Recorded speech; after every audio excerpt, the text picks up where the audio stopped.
Bradesco. Entre nós, você vem primeiro. Olá, boa noite. Boa noite para você. O Jornal da Record começa com um alerta para empresários e microempreendedores individuais que têm que pagar impostos nesse mês de janeiro. Criminosos têm enviado mensagens falsas, alegando que a situação tributária está irregular. E aí enviam links para cobrar taxas que simplesmente não existem. Microempreendedor individual desde 2014, Rafael convive com um problema cada vez mais comum. Mensagens falsas que usam dados reais para tentar enganar quem é MEI. Dizendo que o meu MEI está irregular e que eu preciso entrar em contato para regularizar. Todas as vezes que eu recebia isso, eu entrava no site oficial. Estava conseguindo emitir nota, estava tudo bem.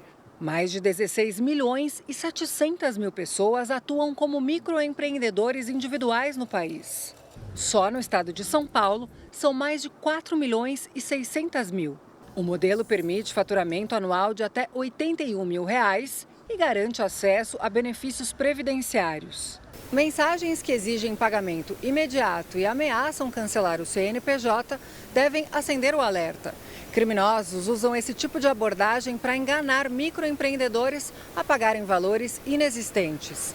A Receita Federal afirma que não envia essas mensagens e que a comunicação é feita somente pelos canais oficiais do governo. O que o contribuinte tem que fazer é acessar pelo portal. E caso ele receba, não clicar nesses links, porque são sempre links que assustam o microempreendedor, ameaçando de suspensão de CNPJ, de CPF. O microempreendedor individual precisa pagar todos os meses o documento de arrecadação do Simples Nacional, o DAS. O valor varia conforme a atividade exercida e vai de R$ 82 a R$ 87. Além do pagamento mensal, é preciso entregar a declaração anual até maio. O procedimento é obrigatório e gratuito. Em caso de inadimplência, os débitos podem ser parcelados em até 60 vezes. É fundamental que o MEI faça o acesso sempre pelos canais oficiais do GovBR, sempre atrelados à senha GovBR, pelo portal do empreendedor, pelo portal do Simples Nacional, são os portais oficiais do governo federal para ele ter acesso às restrições que ele porventura possa ter. Governo federal determina a investigação sobre o fornecimento de energia pela Enel em São Paulo. Repressão a protestos já deixou mais de 640 mortos no Irã. Governo americano contabiliza mais de 100 mil vistos revogados desde que Donald Trump assumiu a presidência. Rio de Janeiro registra temperatura acima de 40 graus no dia mais quente do verão. Tudo sobre a primeira rodada do Paulistão, com direito à vitória dos grandes na estreia, com exceção do São Paulo. Agente Secreto é eleito o melhor filme de língua estrangeira no Globo de Ouro. E ator Wagner Moura leva prêmio inédito para o Brasil.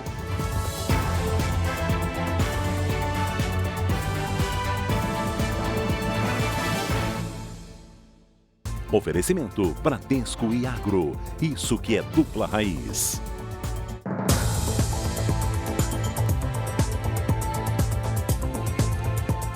Um homem e um bebê de 2 meses não sobreviveram a um incêndio numa ocupação na zona leste de São Paulo. A mãe da criança foi presa. Segundo a polícia, ela deixou o filho sozinho para consumir drogas. O incêndio começou por volta das 5 horas da manhã em um apartamento no último andar deste edifício na Vila Prudente, zona leste da capital. O prédio de 3 andares é uma ocupação irregular, onde moram cerca de 700 pessoas. Tivemos que sair correndo, o fogo encheu muito. Só peguei ele, um documento e saí correndo. Para conseguir acessar o foco do incêndio, os bombeiros precisaram quebrar uma parede. Então a carga de incêndio ali era muito grande, porque nós temos cama, colchão, tecido, plástico. O fogo foi controlado e o local liberado para a perícia pouco depois das 10 da manhã. Segundo o Corpo de Bombeiros, durante o trabalho de rescaldo, foram encontrados 2 corpos carbonizados. Um homem cadeirante de 36 anos e um bebê de 2 meses. As duas vítimas eram vizinhas dentro da ocupação. A mãe do bebê teria deixado o imóvel por volta das 4 horas da manhã, antes do incêndio começar. De acordo com a polícia, no momento do fogo, a criança estava sozinha e trancada no apartamento. A gente ouviu alguns populares que falavam que essa criança tinha sido deixada sozinha em casa porque a mãe era uma usuária de drogas e fazia uso de entorpecentes e teria supostamente ido fazer uso de entorpecentes. A mulher foi presa em flagrante por abandono de incapaz. Ela não tem advogado, mas em depoimento afirmou que deixou a criança sozinha para ir comprar leite. O irmão da outra vítima ainda tentou salvar os dois, mas a intensidade do fogo impediu. Estava lastrando muito rápido e assim, eu estava tentando apagar, só que na casa que ele morava tinha bastante colchão, sofá, essas coisas. A Prefeitura de São Paulo disse que isolou o prédio e que presta apoio às vítimas. Emergência também em Belém, onde um idoso foi resgatado de um apartamento em chamas. Para escapar do fogo, ele teve que andar pelo parapeito do 8º andar do edifício. A imagem assusta e chama a atenção. Um idoso de 93 anos do lado de fora de um prédio. Ele estava no 8º andar e tentava escapar do incêndio que começou no apartamento dele. Ele ficou encostado enquanto esperava o socorro. Militares do Corpo de Bombeiros conseguiram fazer o resgate. Ele soube lutar e soube como tomar uma decisão muito arriscada, sim. Porém, essa decisão dele foi essencial para quê? Possibilitar, mesmo que com risco, a nossa equipe o acessasse e fizesse o resgate onde ele esteja vivo conosco. O instinto mais primitivo que aflorou nele no momento foi a diferença entre a vida e a morte. O idoso estava a mais de 50 metros do chão. Ele sofreu queimaduras leves. Outras 4 pessoas também precisaram de atendimento médico, com queimaduras e inalação de fumaça. Todos passam bem. Além do idoso, no mesmo apartamento estava o neto dele, de 25 anos, que conseguiu escapar. A suspeita é que um curto-circuito tenha provocado o incêndio. A Polícia Civil de Minas Gerais prendeu um dos principais responsáveis por distribuir cocaína pelo Brasil. Sonny Clay realizou diversos procedimentos estéticos ao longo dos anos para tentar despistar as autoridades. Durante a audiência de custódia, Sonny Clay Dutra disse não ter renda. Segundo ele, o último trabalho foi em um comércio. Gerente comercial de um açougue. O homem estava foragido desde 2021, quando foi condenado a 14 anos de prisão por tráfico de drogas.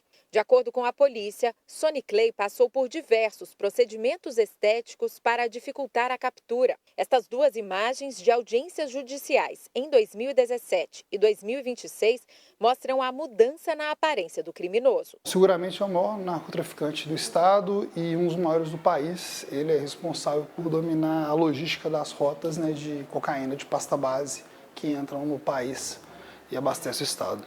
O traficante foi preso em uma boate em Divinópolis, em Minas Gerais.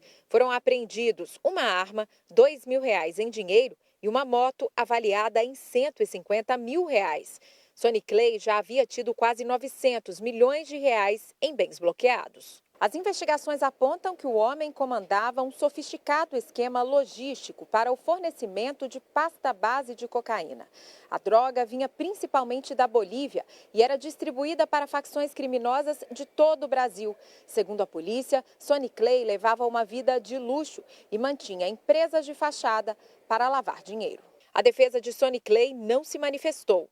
Além de dinheiro, os investigadores apreenderam celulares que vão passar por perícia. O objetivo é identificar outros integrantes da organização criminosa. Tentar achar para quem ele repassava as drogas, quem auxiliava na lavagem de dinheiro, como era feita essa logística, vamos tentar esmiuçar isso tudo.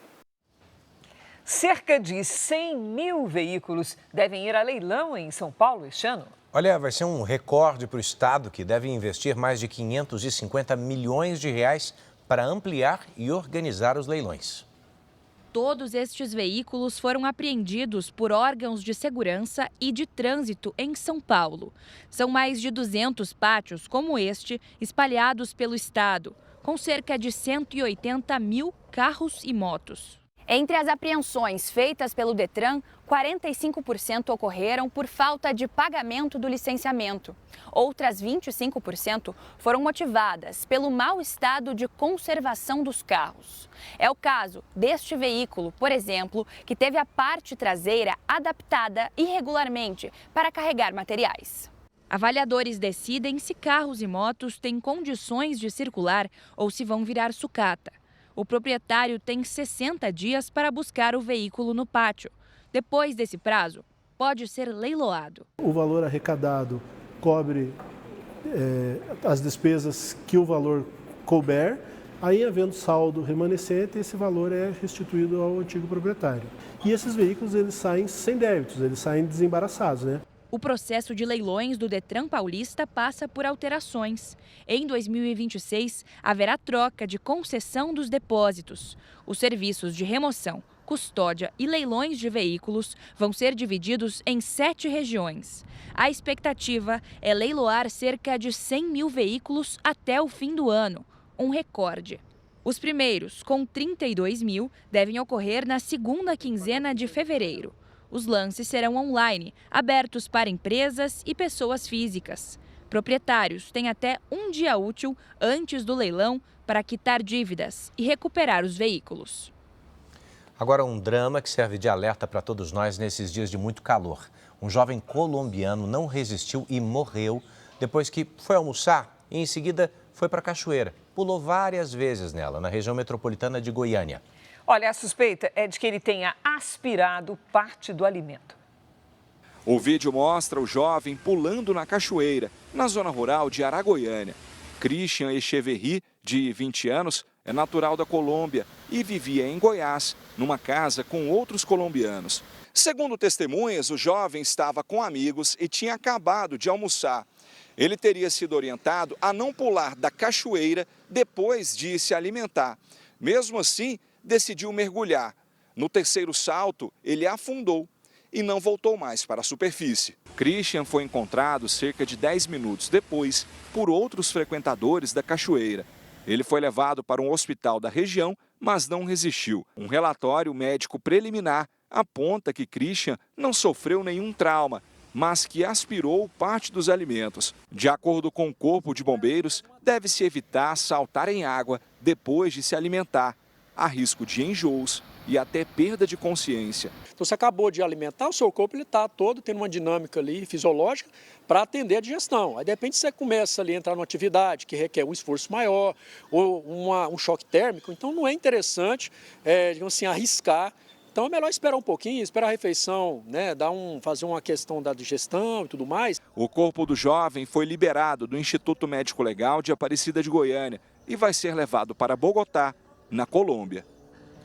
Agora, veja que grave, já são 14 mortes por afogamento nas praias paulistas só nos primeiros 11 dias do ano. O calor intenso e as fortes correntes aumentam o risco para os banhistas. Os salva-vidas chegaram de helicóptero. Com um cesto lançado ao mar, resgataram a vítima já desacordada. Mas o homem de 67 anos não sobreviveu. Outras 8 pessoas morreram afogadas no litoral de São Paulo apenas neste fim de semana. Calor extremo, grande público, um grande número de pessoas na água, essas correntezas muito fortes geraram essas ocorrências de afogamento. Só nos primeiros 11 dias de 2026 foram registradas 14 mortes por afogamento nas praias paulistas. Ou seja, mais de uma morte por dia. Guarujá liderou esse ranking, com 4 casos. Em todo o ano passado, foram 82 mortes por afogamento no litoral de São Paulo. Desde o início da Operação Verão, em 1º de dezembro, quase 1.500 vítimas foram salvas no mar. Tá cheio de buraco o mar, tá bem perigoso. Eu gosto de ficar aqui, ó. Ali é mais quietinho, eu gosto de ficar por lá. Onde tem menos onda? Isso. Sabia que onde tem menos onda tem mais buraco? Sério?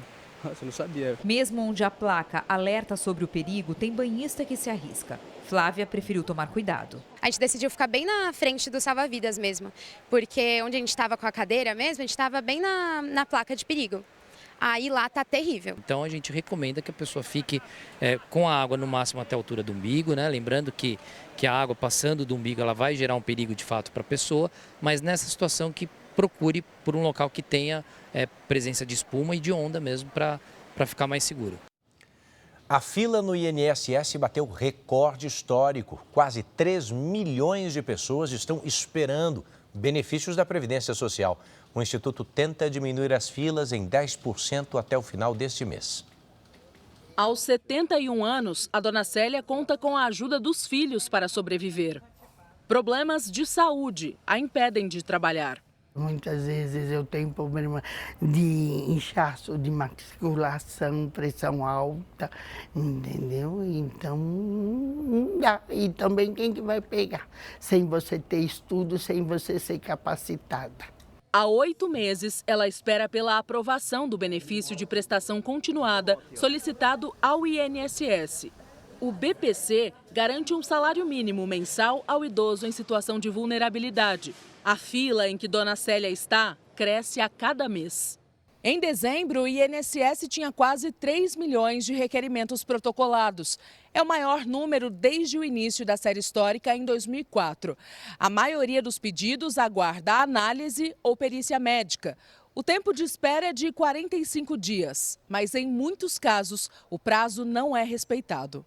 O que seria importante? Aparelhar todo o sistema. Então, disponibilizar agenda para a questão de benefícios que são periciados, disponibilizar mais profissionais, tanto no âmbito da perícia, quanto até mesmo dos servidores para fazerem as análises dos requerimentos. O INSS diz que trabalha para que as filas sejam reduzidas em 10% até o fim deste mês. O objetivo é zerar a espera por benefícios até julho. Dona Célia aguarda com ansiedade este momento. Eu acho que é um pouco o caso que ele sai das pessoas necessitadas, porque não só eu, mas existem muitas pessoas que têm necessidade desse auxílio. O Jornal da Record procurou o INSS para esclarecer o caso da dona Célia. A gente ainda está esperando uma resposta.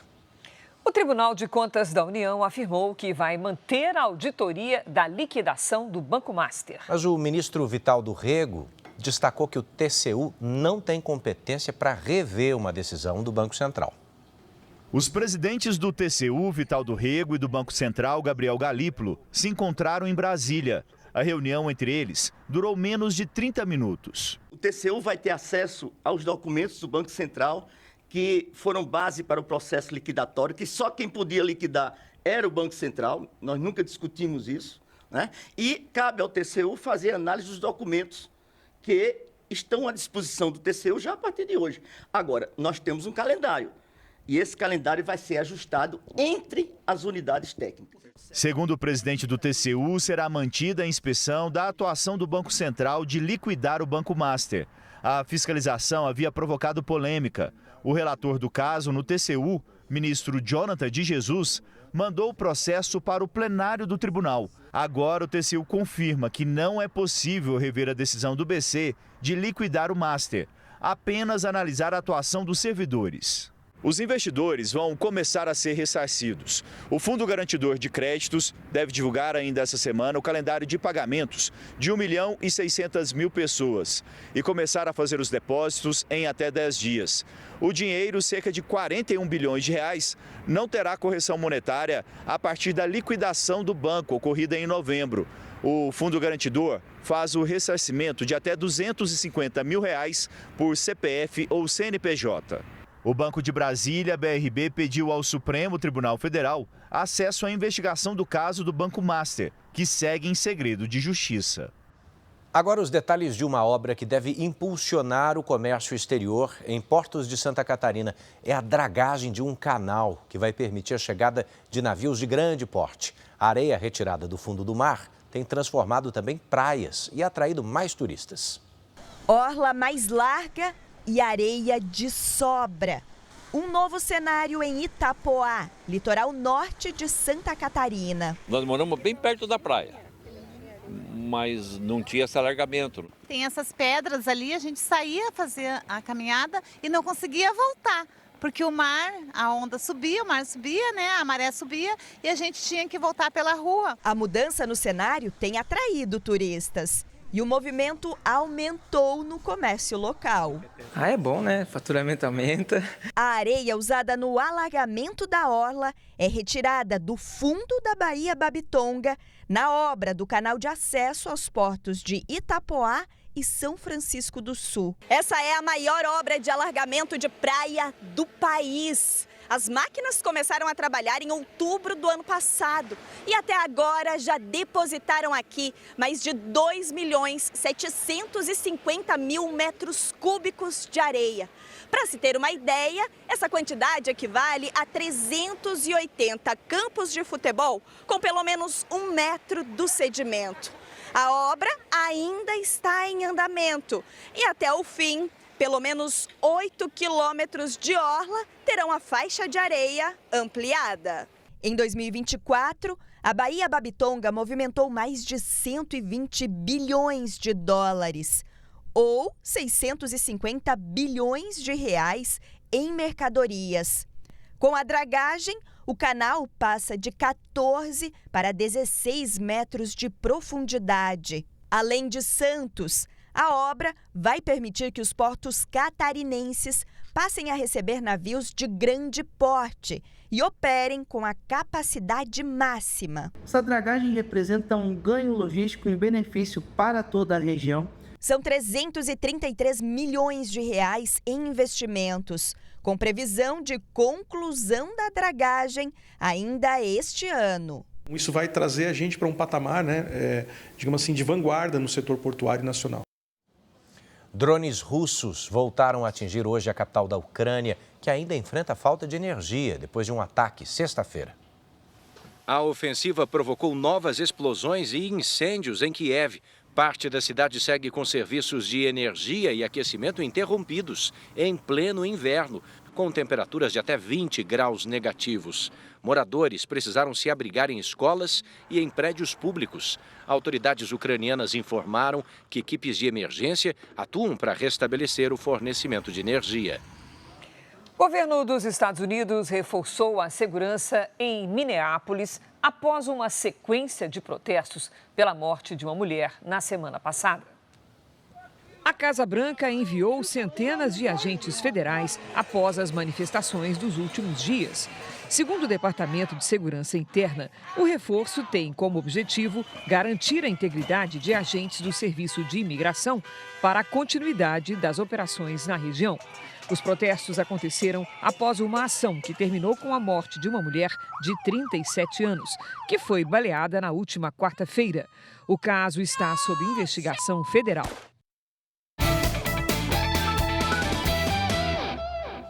O Campeonato Paulista começou neste fim de semana e os times que foram bem no último Brasileirão também tiveram uma boa estreia. Basta dizer que o Mirassol, que ficou em quarto lugar no Campeonato Brasileiro e contra o São Paulo agora, venceu com facilidade. Kleber Machado está na área para falar sobre essa primeira rodada, né, Kleber? Boa noite. Oi, Edu, Cris, boa noite para todo mundo, é verdade. E dos 4 grandes, 3 estrearam com vitória. Palmeiras, Santos e Corinthians ganharam e ganharam direitinho. O São Paulo foi a Mirassol e, como disse o Edu, conheceu mais uma vez a força do time do interior. O Mirassol não precisou de muito tempo para abrir o placar. Lucas Mugni balançou as redes aos 6 minutos. Alisson invadiu a área e ampliou. No fim da partida, Rafael rebateu para o meio da área e José Aldo fez 3-0 para os donos da casa sobre o São Paulo. A gente pede o apoio da nossa torcida porque, como ano passado, esse ano eu acho que vai ser mais difícil. Tá? Então eu peço para o nosso torcedor não abandonar o time. Com a derrota por 3-0, o tricolor paulista começa o campeonato sob pressão e a diretoria já se movimenta para reforçar o elenco. Nesta segunda-feira, o clube anunciou a contratação do zagueiro Dória, que retorna ao time depois de 11 anos.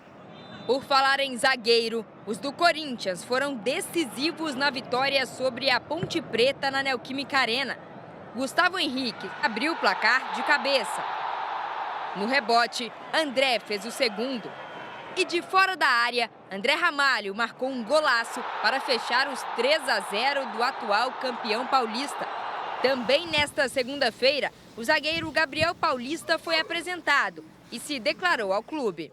Eu estou aqui hoje, espero ansiosamente de poder jogar o próximo jogo e fazer o meu melhor com essa camiseta. Acho que com todos os clubes que eu joguei, acho que esse daqui é o maior. O Palmeiras estreou com vitória, 1-0 sobre a Portuguesa. Quem também começou bem o ano foi o Santos de Gabigol. No retorno ao time, o atacante marcou dele na vitória por 2-1 sobre o Novo Horizontino na Vila. Bom, a declaração do Luciano é importante, né? De problemas para o São Paulo no ano.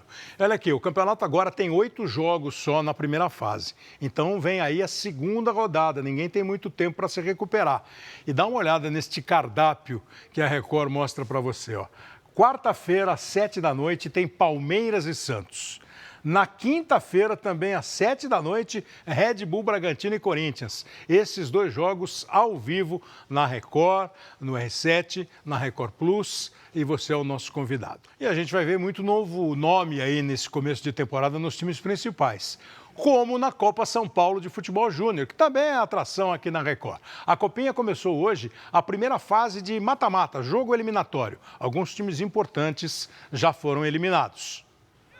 Um deles é o Vasco da Gama. Com este gol de Juan, o Botafogo de Ribeirão Preto ganhou do Vasco. 1 para o Botafogo, 0 para o Vasco. Cruzeiro e meia-noite. Walter Gabriel para o meia-noite. E Pietro, Aquiles e Eduardo fizeram os gols do Cruzeiro. O Cruzeiro ganhou do meia-noite, que é o time do interior de São Paulo, por 3-1. O Grêmio fez 1-0 com Felipe Magalhães contra o Atlético da Bahia, que empatou com o gol contra de Bernardo. Arley fez 2-1 para o Grêmio e Iago, o terceiro para o time gaúcho. Foi a primeira derrota do Atlético da Bahia, o Grêmio está classificado. Agora a história da classificação do Atlético do Piauí contra o Bahia. O jogo no tempo normal foi 2-2. Quando tem empate, a decisão vai para as penalidades máximas. E nos pênaltis, o Atlético do Piauí ganhou por 5-4 e se classificou. Para encerrar o recado esportivo aqui do Jornal da Record, o atacante Caio Jorge renovou o contrato com o Cruzeiro e fica no clube até 2030. Caio Jorge foi artilheiro do Campeonato Brasileiro do ano passado e o Flamengo estava de olho nele. Fez uma proposta ao Cruzeiro, mas o time mineiro negou.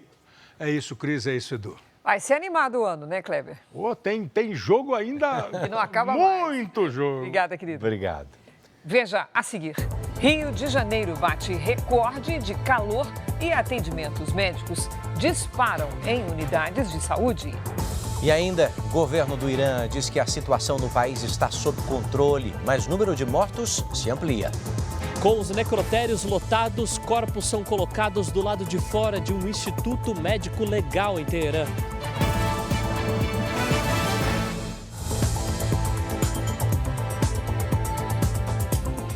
A polícia de Pernambuco investiga a morte de um turista de São Paulo num restaurante em Porto de Galinhas, ocorrida há uma semana. Hoje, o Jornal da Record conversou com a esposa dele, que presenciou o crime.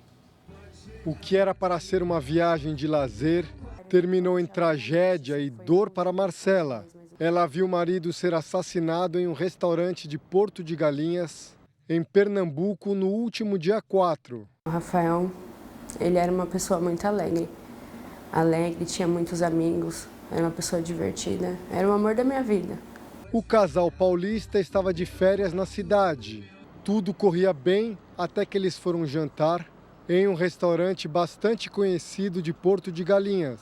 Segundo a esposa da vítima, o crime teria sido motivado por uma discussão. Rafael se incomodou com uma brincadeira feita por um conhecido com Marcela e foi tirar satisfação.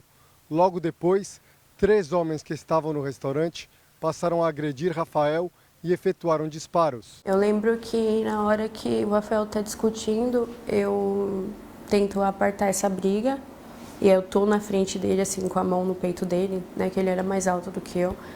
E chega uma pessoa e dá um soco nele. Logo em seguida vem um cara e dá uma coronhada aqui, ó, nesse lado do rosto dele. Eu escuto o barulho do disparo e aí o Rafael já cai e eu caio com ele, porque eu tava abraçada nele no momento que ele toma um tiro. A Polícia Civil de Pernambuco informou que o caso segue em investigação e que, por enquanto, não pode divulgar mais detalhes para evitar prejudicar o andamento dos trabalhos. A praia de Porto de Galinhas também foi palco de outro caso de violência. 2 turistas de Mato Grosso foram agredidos por um grupo de barraqueiros. O motivo, Johnny e Clayton discordaram do valor cobrado pelo aluguel de cadeiras e guarda-sol. Segundo eles, o preço cobrado era 30% maior do que o combinado. E mesmo depois das agressões, eles fizeram o pagamento. Os agressores foram identificados e serão indiciados pelo crime de lesão corporal. No caso de Rafael, Marcela diz que o marido sequer recebeu atendimento depois de ser baleado e que vai lutar pela prisão dos envolvidos. Eu não vou descansar enquanto eu não souber quem fez isso com ele. O Rio de Janeiro bateu recorde de calor hoje. Foi a primeira capital a chegar aos 40 graus esse ano. Por causa da onda de calor, os atendimentos médicos dispararam. Houve mais de 1.700 este ano. Um sol para cada um nas areias cariocas. Para se proteger, é preciso muita sombra e água fresca. Refrescando bastante, dando suco de laranja, aguinha. Muita água gelada, muito líquido, muito suco, muito mate. De acordo com o Climatempo, o Rio segue sob influência de um sistema de alta pressão que mantém as temperaturas elevadas. A capital fluminense foi a mais quente do país. A máxima passou de 40 graus, a maior do ano, segundo o INMET. A turma do beach tênis decidiu acordar mais cedo. O esporte é maravilhoso, né? A gente treinava às 7, 8 da manhã, já não dá mais. Agora só às 6 horas da manhã mesmo. Desde o fim de semana, a cidade entrou em alerta com o nível 3 de uma escala que vai até 5 no protocolo de perigo para o calor. Nesse estágio, a temperatura fica entre 36 e 40 graus. E a previsão é de que esse nível até aumente nos próximos 3 dias. O grupo de amigos saiu da praia e foi direto para o posto de saúde. Desde o começo do ano, mais de 1.600 pessoas receberam atendimento nas unidades de saúde do estado por causa do calor. Os sintomas mais comuns são dor de cabeça, tontura e desidratação. Eu já vi gente desmaiando na rua. Os médicos também alertam para os riscos de excesso de exposição ao sol. Essa exposição a longo prazo traz câncer de pele, fotoenvelhecimento, que é o envelhecimento provocado pelo sol, e o surgimento de manchas, como melasma e outras manchas no rosto em áreas expostas. Bom, o calor é destaque nessa semana, na maior parte do Brasil. Hora da gente conversar com a Lidiane Sayuri. Lid, boa noite para você. Tem previsão de chuva forte por aí ou não? Olha, tem um refresco sim, viu, Edu? Na sexta-feira as instabilidades devem aumentar. E aí, com a previsão de chuva em praticamente todo o país, as temperaturas caem um pouquinho. Boa noite a você. Cris, boa noite. E uma boa noite para você que está com a gente. Amanhã, o Acre entra em estado de perigo para chuvas volumosas. Há risco de transtornos como alagamentos e queda de energia. Em Curitiba e em São Paulo, terça-feira de sol entre nuvens com alerta para chuva forte à tarde e à noite, com máximas de 26 e de 31 graus. No Rio de Janeiro, o sol aparece, as nuvens aumentam e tem previsão de chuva forte à tarde e à noite, faz até 38. Hoje, a maior quantidade de chuva caiu sobre o Acre. As imagens de satélite mostram nuvens de chuva espalhadas pelo país. Amanhã, os ventos quentes e úmidos favorecem a chuva de norte a sul. E atenção, os temporais mais intensos devem cair sobre o Amazonas, São Paulo e áreas de Rondônia, Minas e Paraná. Uma circulação de ventos na alta atmosfera provoca ventania e pancadas de chuva que podem ser fortes no litoral do Nordeste. Em parte do Rio Grande do Sul e no extremo oeste de Santa Catarina e do Paraná, tempo firme. Em Porto Alegre, faz até 32 graus à tarde. Em Belo Horizonte e em Cuiabá, 30. 28 em Manaus e até 36 em Teresina.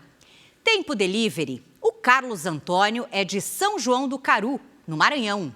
Boa noite, Carlos. Entre terça e quarta, sol com muitas nuvens e fortes pancadas de chuva, máximas de 34 e de 32. Na quinta, a chuva perde força e passa a ser rápida e isolada à tarde e à noite. Faz também 32. A Edna é de Vitória, Espírito Santo. Oi, Edna. Até quinta tem previsão de sol entre nuvens. Na terça, as pancadas vêm à tarde e faz até 32 graus. Entre quarta e quinta, pode chover a qualquer hora e as nuvens diminuem. Máximas de 29 e de 28 graus. Apareça por aqui também. Faça seu pedido pelas redes sociais com a hashtag você no JR. Edu, Cris. Obrigado, Lid. Estão chegando imagens dos estragos causados por um temporal no litoral de Santa Catarina. Foi hoje à tarde, em São Francisco do Sul. A chuva, olha isso, forte, né? Com um vendaval, assustou os moradores. Casas ficaram destruídas, telhados foram arrancados. Teve ali uma árvore atingida, a rede elétrica teve uma explosão logo em seguida. A Defesa Civil e o Corpo de Bombeiros estão atuando ainda para atender a cada uma dessas ocorrências. Foi enterrado hoje o corpo do policial civil Paulo Vitor Silva Heitor, morto a tiros neste fim de semana no Rio. É a primeira morte de um agente de segurança pública no estado esse ano. Na despedida, o pai preferiu o silêncio e foi consolado por colegas do filho. Paulo Vitor Silva Heitor, de 40 anos, foi baleado na madrugada de domingo, no bairro do Maracanã, na zona norte do Rio. Uma câmera de segurança mostra quando ele e a companheira são abordados por 2 homens em uma moto. A ação é rápida. O policial reage, tenta sacar a arma da cintura, mas um dos criminosos atira várias vezes. A dupla foge, sem levar nada. O policial civil foi atingido por 2 tiros e morreu no local. A mulher ficou ferida sem gravidade. Paulo Vitor chefiava equipes na Delegacia de Roubos e Furtos de Automóveis. O comissário de polícia estava de folga. Ele foi o primeiro policial morto este ano no Rio. No ano passado, foram registradas 67 mortes de agentes de segurança pública no estado. O secretário de Polícia Civil, Felipe Cury, lamentou a morte e falou sobre as investigações. Nós já temos 2 pessoas, em princípio, identificadas. O trabalho está sendo feito de forma técnica pela Delegacia de Homicídios, com apoio de outras unidades da nossa inteligência. A Polícia Civil não vai deixar isso barato, isso não vai ficar impune. De janeiro a novembro de 2025, foram registrados mais de 1.500 assaltos a pedestres na região. Um aumento de 23% na comparação com o mesmo período do ano anterior. A Polícia Militar informou que reforçou o patrulhamento na área onde o crime aconteceu. Mas os moradores continuam com medo. Chega 10 horas da noite e não passa mais ninguém. Tá difícil aqui, entendeu? Muito difícil. Mudando de assunto, sabe como é janeiro, né? É ele chegar para o bolso começar a ficar pesado, ainda mais com a chegada dos impostos obrigatórios. Vamos falar de IPVA para quem tem carro ou moto? Muita gente parcela, né, Edu? No estado de São Paulo, o imposto começou a ser cobrado hoje. Uma pesquisa revela que quase metade dos brasileiros simplesmente não sabe como vai pagar esta conta. Não tem como escapar. O ano começa e as contas vêm todas de uma vez. Chega IPVA, conta de material escolar da criança, conta que ficou final do ano. Em estados como Paraná e São Paulo, o calendário de pagamento do IPVA começou hoje, de acordo com o dígito final da placa. Para não comprometer o orçamento, a Mariluce encontrou uma saída. A gente faz o parcelamento e vai carregando, aí nos próximos meses fica muito mais fácil a gente seguir com o pagamento. Por mais previsível, com datas definidas para a quitação, o pagamento do IPVA ainda vira dor de cabeça para muitos motoristas. Um levantamento aponta que 47% dos brasileiros que têm veículo ainda não sabem ou nem pensaram como vão pagar o imposto. A pesquisa também aponta que para 38% dos motoristas, o IPVA está entre as despesas que mais pesam no orçamento, à frente de gastos como combustível e manutenção. Quase metade já deixou o pagamento atrasar em anos anteriores. Tem que tirar de onde não tem. Pesa logo em janeiro, né? Começo de ano. É só trabalhar e pagar agora, não tem jeito. deixar de pagar o IPVA da multa e outras penalidades. Consequência do não pagamento do IPVA é o não licenciamento. Carro não licenciado pode ser apreendido pela polícia e levado para o pátio. Em São Paulo, quem paga à vista em janeiro tem desconto de 3%. Também é possível parcelar em até 5 vezes ou optar pelo cartão de crédito, aí com juros das operadoras. Acostumada a se planejar, a Mariluce prefere não deixar nada acumular. A gente tem que se organizar, porque você ficando inadimplente, para resolver a vida é mais difícil. O drama da falta de luz prolongada em São Paulo, o presidente Lula determinou que as falhas da Enel em São Paulo sejam apuradas por diferentes órgãos do governo federal. Essa é uma medida que pode abrir caminho para o fim do contrato da concessionária.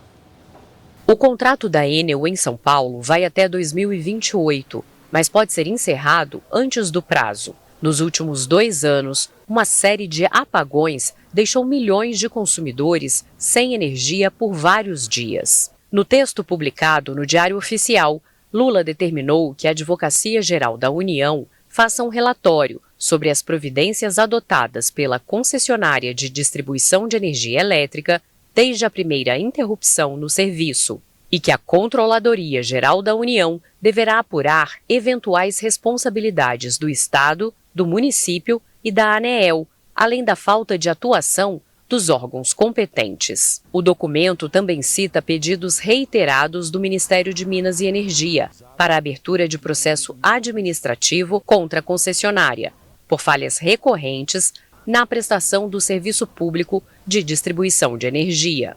No apagão que deixou mais de 2 milhões de pessoas sem energia elétrica, o Ministério de Minas e Energia, o Governo do Estado e a Prefeitura de São Paulo pediram o fim do contrato da Enel. A concessionária atende a mais de 8 milhões de pessoas em 24 cidades paulistas. A Enel também atua em municípios do Rio de Janeiro e do Ceará e já foi multada em mais de 345 milhões de reais.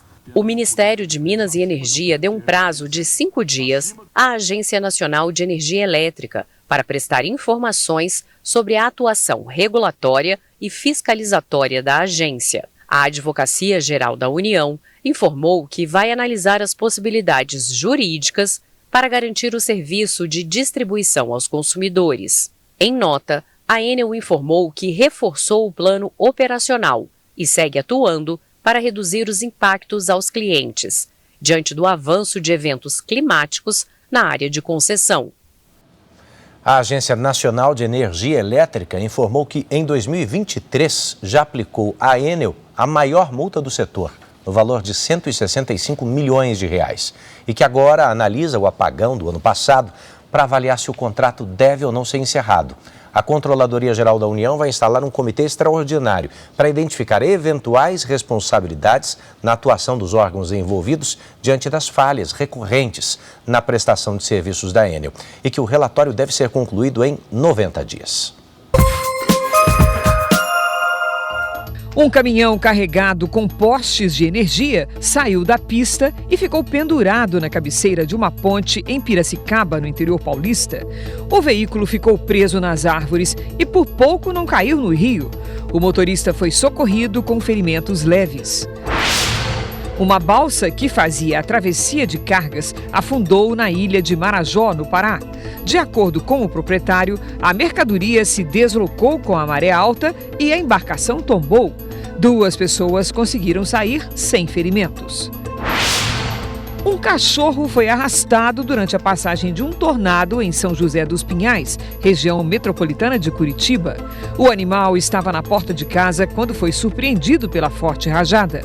Vários objetos também são levados pelo vento. A tutora conseguiu pegar o cachorrinho, que não se feriu. O Departamento de Estado americano anunciou que revogou mais de 100 mil vistos desde que o presidente Donald Trump voltou ao poder. Combater a imigração ilegal é uma das promessas de campanha de Trump. Desde o ano passado, o governo adotou uma política mais rígida para a concessão de vistos e passou a verificar até mesmo as redes sociais de quem quer entrar nos Estados Unidos. Segundo o Departamento de Estado, os cancelamentos aumentaram 150% em relação a 2024. Entre os principais motivos estão a permanência ilegal e os crimes cometidos no país, como roubos e agressões. Hoje, a Casa Branca afirmou que Trump não está envolvido no processo que o Departamento de Justiça move contra o presidente do Banco Central do país. O presidente do Fed, Jerome Powell, é investigado pelos custos das reformas de prédios do banco. Trump tem pressionado por redução na taxa de juros. Na quinta-feira, Donald Trump deve receber a opositora de Nicolás Maduro e vencedora do Prêmio Nobel da Paz, Maria Corina Machado. Hoje, a porta-voz do governo voltou a elogiar a presidente interina da Venezuela, Delcy Rodrigues. Segundo Caroline Leavitt, Delcy fez uma avaliação realista do que precisa ser feito no país e tem cooperado com os Estados Unidos. No domingo, a bordo da aeronave presidencial, Trump reforçou o desejo de comprar a Groenlândia para evitar que a ilha, controlada pela Dinamarca, seja tomada por China ou Rússia. Em resposta, a Organização do Tratado do Atlântico Norte e a Groenlândia anunciaram que vão trabalhar juntas na defesa da ilha. Os Estados Unidos ameaçaram Cuba, um dos maiores aliados da Venezuela. O presidente Donald Trump advertiu que a ajuda da Venezuela à ilha precisa ser interrompida. 9 dias depois da captura de Nicolás Maduro, os venezuelanos retomam a rotina. Em Caracas, as crianças voltaram às aulas. Na cerimônia de abertura do ano letivo, a presidente interina Delcy Rodrigues afirmou que o país tem uma líder e que o presidente é refém nos Estados Unidos. A declaração foi uma resposta à publicação feita nesta segunda-feira pelo presidente Donald Trump. Uma montagem semelhante à página de uma enciclopédia online atribuía a Trump o cargo de presidente interino da Venezuela. Nas últimas horas, segundo o Ministério dos Serviços Penitenciários da Venezuela, 116 presos foram libertados. Número contestado por grupos de defesa dos direitos humanos. A organização Foro Penal diz que apenas 41 pessoas saíram. A libertação de presos políticos foi anunciada na semana passada, como parte de um acordo entre o governo de Delcy Rodrigues e Donald Trump. Desde a ação contra Nicolás Maduro no dia 3 de janeiro, Trump afirma estar no comando do país e também emitiu um alerta a Cuba, um dos aliados mais próximos da Venezuela. Ele anunciou um corte de ajuda na área do petróleo e afirmou que o dinheiro venezuelano à ilha será interrompido, a menos que seja feito um acordo com Washington. E acrescentou, antes que seja tarde demais. O presidente cubano Miguel Díaz-Canel rejeitou a ameaça e disse que o país é livre e soberano. Desde a captura de Maduro, nenhuma carga saiu de portos venezuelanos com destino à ilha, devido ao bloqueio imposto pelos Estados Unidos. Hoje, o governo americano permitiu que o México envie petróleo a Cuba. O assunto agora é a crise no Irã, onde 648 pessoas morreram na terceira semana de protestos contra o regime. O número de presos ultrapassa os 10 mil. Hoje, o chanceler iraniano afirmou que o país está pronto para a guerra, mas também aberto ao diálogo. Com os necrotérios lotados, corpos foram colocados no estacionamento de um instituto forense na capital Teherã. Já são mais de 600 mortos, segundo ONGs de direitos humanos. Mas o número pode ser muito maior, já que o acesso à internet no Irã está bloqueado há 5 dias pelo regime. A televisão estatal transmitiu atos realizados nesta segunda-feira em defesa da República Islâmica, numa tentativa de mostrar a força do atual governo. Mas, de acordo com a pesquisadora israelense Tamar Gindin, que estuda há mais de 30 anos a realidade iraniana, os protestos atuais estão mais resistentes. E o regime entrou em modo de sobrevivência, especialmente depois da derrota na Guerra de 12 dias contra Israel no ano passado. Autoridades iranianas voltaram a ameaçar Estados Unidos e Israel de uma forte retaliação a um eventual ataque americano no país. O ministro das Relações Exteriores disse que o Irã está pronto para a guerra, mas também aberto para o diálogo. O chanceler iraniano Abbas Araghchi disse que o presidente Donald Trump prometeu intervir caso civis morressem. Mas para o chefe da diplomacia, foram as declarações americanas que instalaram o caos no país. A porta-voz da Casa Branca, Caroline Leavitt, afirmou que as mensagens privadas do regime iraniano são diferentes dos discursos públicos. Donald Trump mantém todas as opções em aberto, incluindo novos ataques aéreos. Porém, a diplomacia é sempre a primeira opção para o presidente, disse. Trump deve se reunir amanhã com auxiliares para discutir possíveis ações no Irã. O presidente americano confirmou que o regime iraniano procurou Washington para retomar as negociações do programa nuclear do país. Donald Trump anunciou agora à noite que vai taxar em 25% qualquer país que faça negócios com o Irã. O presidente americano disse que as tarifas sobre produtos importados nos Estados Unidos terão efeito imediato. Trump não citou nenhum país especificamente. O Brasil tem trocas comerciais com o Irã, principalmente itens agrícolas. Segundo dados do governo, no ano passado, o Irã importou cerca de 16 bilhões de reais em produtos brasileiros. E em meio a essa repressão violenta do regime iraniano contra os seus manifestantes, a União Europeia se prepara para adotar novas sanções contra o país. Em visita à Índia, o chanceler alemão Friedrich Merz afirmou que a violência precisa acabar. Segundo ele, o Irã deveria proteger o povo em vez de ameaçá-lo. O uso da força contra a população nas ruas de Teherã também foi condenado pelo governo do Reino Unido. Hoje houve manifestações em frente à embaixada do Irã em Londres contra a repressão violenta do governo iraniano. Durante o ato, uma foto do líder supremo do Irã, o Ayatollah Ali Khamenei, foi queimada. No fim de semana, um homem escalou a fachada do prédio diplomático. Ele arrancou a bandeira do atual regime e exibiu a bandeira pré-revolução islâmica, em um gesto de apoio ao retorno do príncipe herdeiro, que está exilado nos Estados Unidos. O porta-voz da Comissão Europeia condenou o que classificou de graves violações e abusos dos direitos humanos no Irã. A União Europeia prometeu ações contra o governo do Irã. O bloco diz que está pronto para adotar sanções mais severas contra o país. A medida precisa agora da aprovação do Conselho Europeu. A União Europeia aplica sanções ao Irã desde 2010. Hoje, diplomatas e representantes iranianos foram proibidos de entrar em todas as dependências do Parlamento Europeu. A presidente do órgão afirmou que não vai contribuir para a legitimação do regime iraniano, que, segundo ela, se mantém por meio de tortura, repressão e assassinatos. Aqui no Brasil, um avanço importantíssimo na área de saúde. A Anvisa aprovou um novo medicamento para prevenir a contaminação pelo vírus HIV. A nossa colega Tainá Farfan traz os detalhes ao vivo de Brasília. Olá, Tainá, boa noite. Oi, Cris, Edu, muito boa noite para vocês e para quem acompanha a gente aqui no Jornal da Record. O remédio Lenacapavir é injetável e tem eficácia de prevenção de quase 100% ao HIV. Ele é uma opção de longa duração às pílulas que precisam ser ingeridas diariamente.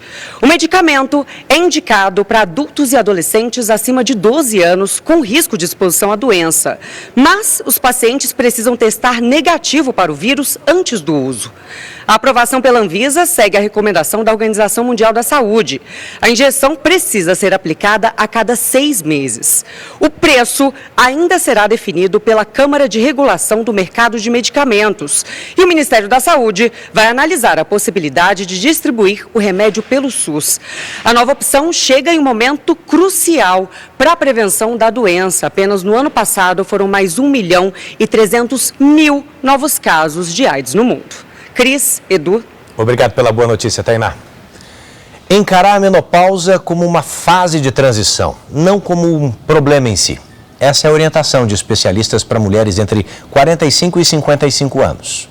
Para vencer esse desafio, só com o acompanhamento médico adequado, com boa alimentação, aí sim é possível atravessar o período com mais qualidade de vida.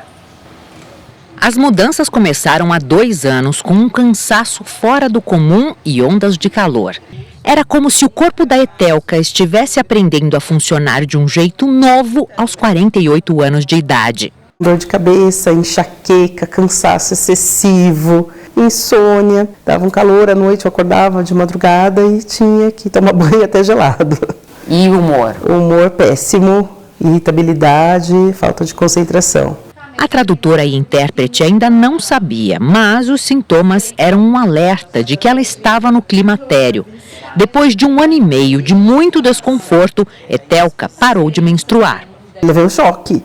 Eu fiquei, nossa, eu nem tenho 50 ainda, eu já estou na menopausa.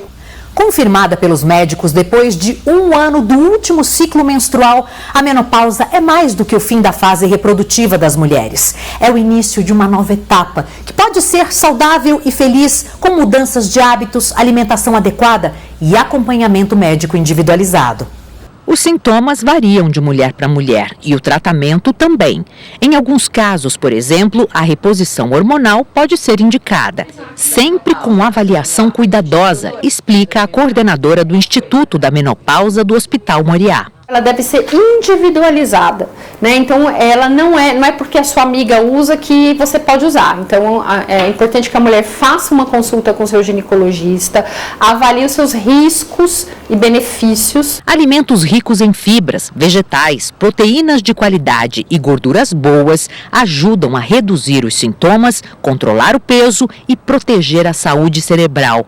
A orientação é atravessar a menopausa com tranquilidade. Se a gente encara a menopausa como uma fase de transição, mas para retraçar objetivos, retraçar rotas da nossa vida, a gente encara ela como uma coisa melhor e tem a sabedoria, né? Que eu acho que é muito, muito importante. Foi o que a Etelka fez. Antes eu achava que a menopausa ia te deixar lá envelhecida, você numa cama, agora não, agora você tá outra pessoa, até melhor do que estava antes. À 00:30 tem mais Jornal da Record, viu? As reportagens de hoje você confere no Record Plus e em todas as nossas plataformas digitais. E não se esqueça, a programação da Record também está ao vivo e de graça no Record Plus.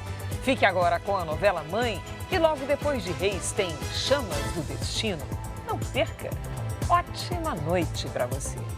A gente se vê amanhã. Boa noite.